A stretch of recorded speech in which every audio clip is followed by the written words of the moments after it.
Hello and welcome to Spanner Addicts.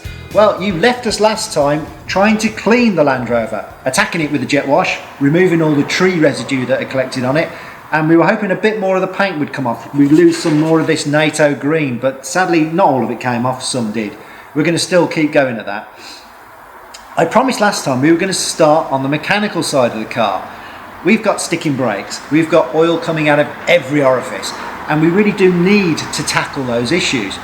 But also, there's a lot of personal touches on the Land Rover which sadly just niggle me. And I'd like to start with more of a clean sheet. We've got this checker plate on which I think looks awful. We've got these saloon car seats in the car which are making it difficult to get in and out of. And also, underneath them there's a board. I don't know what's under there, and we want to restore it to its original format of 3 seats in a row. So we're going to need brackets, we're going to need toolbox covers, all that sort of stuff. I'm hoping they're still under these seats, but we don't know until we get in and have a look. And lastly, the back of the Land Rover is filled with woodwork. Backs of Land Rover should be bare metal, they should be painted metal, and that's all I want to see in there, so I want to get rid of that. I think if I can just get those bits out of the way, then I'll be happy to get stuck into stuff. I've got to free the brakes off, and I've got to stop it leaking oil. You Land Rover fans out there will probably be laughing at me for this one, but yeah, I'll try and make it as oil tight as I can.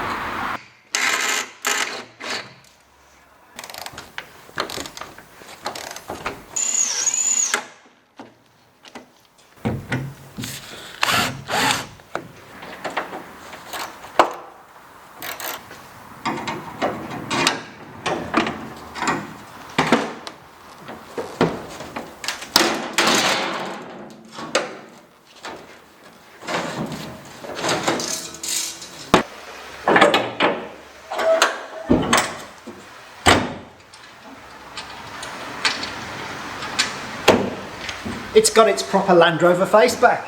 I just think that looks so much better. Alright, we've got this spare wheel well that we knew about, and I'm not sure what we're going to do about that, but doesn't it just look so much better?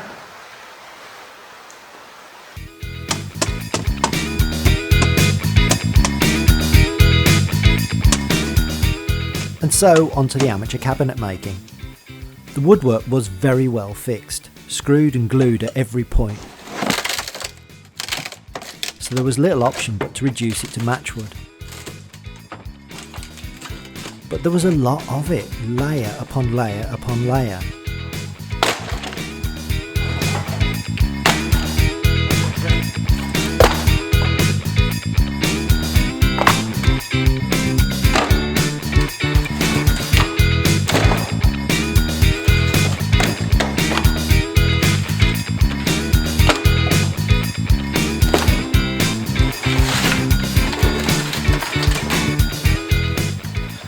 I'm just trying to work out how to get these seats out, and the only fixing ups I can find are just here.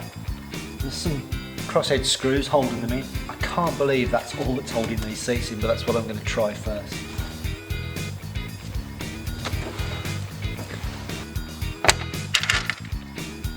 That's it so far. Let's see what else might be holding this in. So in the end we had 2 tiny brackets into the front of the runners with 4 screws into fibreboard MDF, and at the back 2 screws straight into the MDF. So you see, it was not secure really, but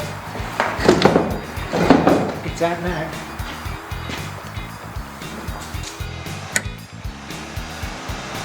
We have got a clean interior, so we've just been undoing these last bits of board. There's an old tray that, you can see that was in between the 2 seats. And here we go.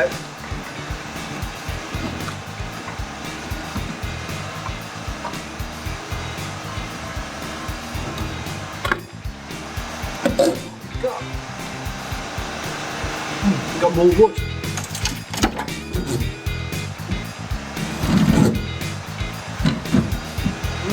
Okay.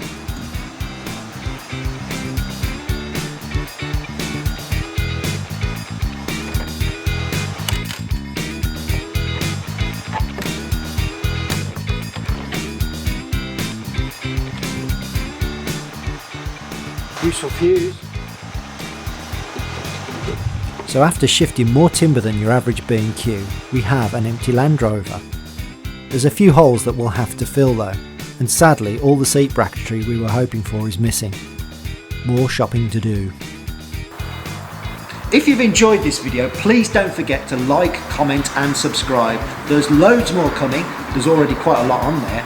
And please keep in touch with us through the channel or through our blog at www.spanneraddicts.com. Look forward to seeing you soon.